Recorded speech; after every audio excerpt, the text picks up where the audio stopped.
Dividend income is all the rage. Every other video I see on the internet, it's some guru telling you that you need to maximize the amount of income that you're getting from your portfolio. Well, I'm here to tell you that that is the wrong way to approach portfolio construction. Take this example. If we have a $10 million portfolio, it's yielding 10%. That means you're going to get $1 million a year in income from that portfolio. On the surface, it seems like the greatest deal in the world. But in this video, I'm going to walk you through the $35 million mistake you could be walking into if you have a $10 million portfolio. If we haven't had a chance to meet yet, my name is Luke Turner. I am the co-founder of Moen Private Wealth, a multifamily office built for entrepreneurs. And I've spent the last decade building and constructing portfolios for entrepreneurs with portfolios north of $10 million.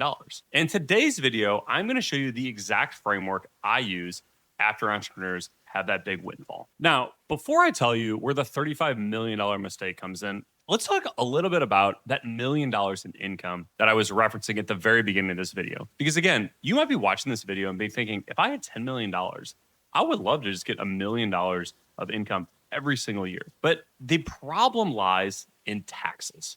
When we think about tax planning, one of the biggest things we need to be thinking about is how portfolio income is actually taxed. And we take private credit, for example, an asset class that's always talked about in and around portfolio construction. But what people aren't talking about are the taxes that you're going to have to pay. You're going to have to pay ordinary income taxes. That's going to be at the 37% rate if you're in the top tax bracket. And they're also going to have to pay net investment income tax. So what does that mean for your $1 million? Well, it means you got $1 million in income, but you paid $408,000 in taxes. That's right. $408,000 that you have to write a check to the federal government, and that money can no longer compound, and you're now in a position that you are forced to pay taxes.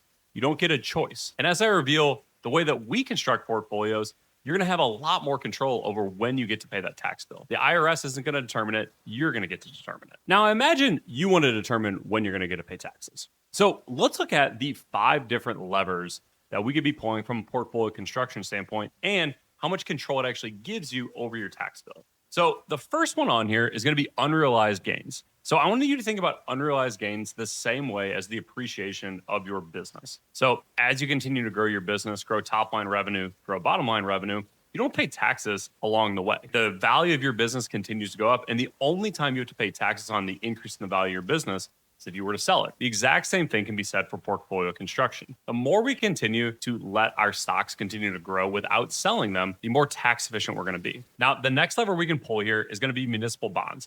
These are going to be bonds that do not pay any federal taxes. And if you buy bonds that are actually in the state that you live in, you can also eliminate all state taxes. The rate of return is not going to be nearly as high as something like private credit, but it's a much more tax efficient vehicle. The next lever down here is going to be long-term capital gains. Now, long-term capital gains are going to be something that at some point in time in a portfolio, we're probably going to sell something. We're going to diversify. We're going to rebalance, all things that are going to be necessary in portfolio construction. We want to do that at long-term capital gains rates. These can be from 0% all the way up to 20%.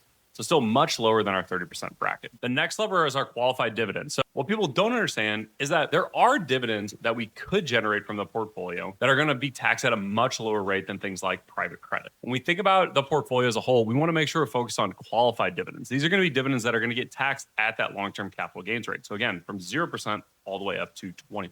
And then the last piece is going to be our most tax inefficient vehicles, which are going to be things like private credit, where we're going to be taxed at ordinary income rates or at the top tax bracket, 37%. Now that you have a little bit more education around portfolio construction and how the tax actually work in the portfolio, let's do a little bit of a comparison between private credit, I think that's all the rage on the internet, and how we construct portfolios for entrepreneurs that have north of $10 million. Now, as we go to construct a portfolio for an entrepreneur, we're typically going to bucket assets into 3 buckets. We're going to have our war chest, we're going to have our growth strategy and our aspirational strategy. Our war chest is going to be money that we want to have set aside for that rainy day. This can be reinvestments into your business. This could be purchases that we're going to make in our personal life, like a home. Then we're going to have our growth strategy. I want you to think about this as our most consistent rate of return, something that's very predictable over a long period of time. Then we have our aspirational strategy. This is typically going to be the business that you're operating day in and day out, or it's going to be other privately held businesses that you invested in. Let's look at a scenario if we were to invest in that growth strategy bucket versus if we were to invest only into private credit. We're going to focus on the growth strategy for this example, because when I think about the dividend income portfolios that I see on the internet, they're most comparable from a return perspective to our growth strategy. And so for this example, we're going to assume a 10% rate of return. So we have on the left-hand side, we have a 10% rate of return in private credit, which again, this is our dividend income portfolio. And then on the right-hand side, we have something called direct indexing or direct equity, where we're going to be much more tax efficient from a investment perspective and a portfolio structure perspective. So if we look over on the left-hand side, what you're going to see here is with that dividend portfolio, like I said, you're going to be paying taxes all along the way. You are not going to be controlling when you're paying those taxes. The IRS is going to be determining, because every single quarter, private credit or that dividend portfolio is going to kick out income to you. And that income is going to be taxed in the year that it gets pushed out to you. So over the course of 20 years, you're going to pay roughly $14.9 million in taxes. Over the course of that 20-year period, you're going to be left with roughly $31.9 million on your $10 million portfolio.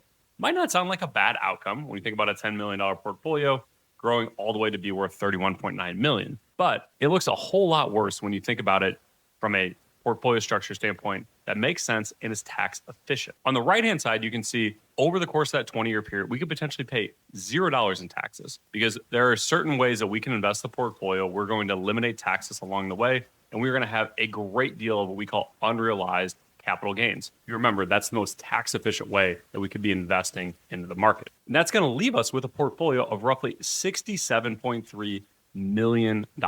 That's right. Roughly $35 million ahead if you invest that $10 million portfolio a smart, tax efficient way. As you're watching this video and you're thinking about your portfolio, what I would encourage you to be thinking about is, what am I trying to accomplish?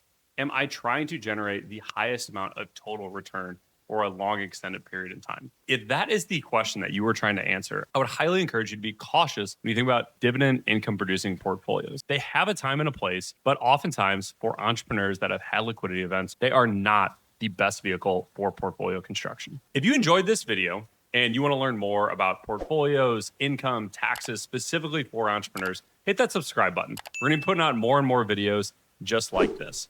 And if you watch this video and you have questions, please feel free to reach out below. There's a link in the description where you can schedule a call with me to talk through what's going on in your financial life.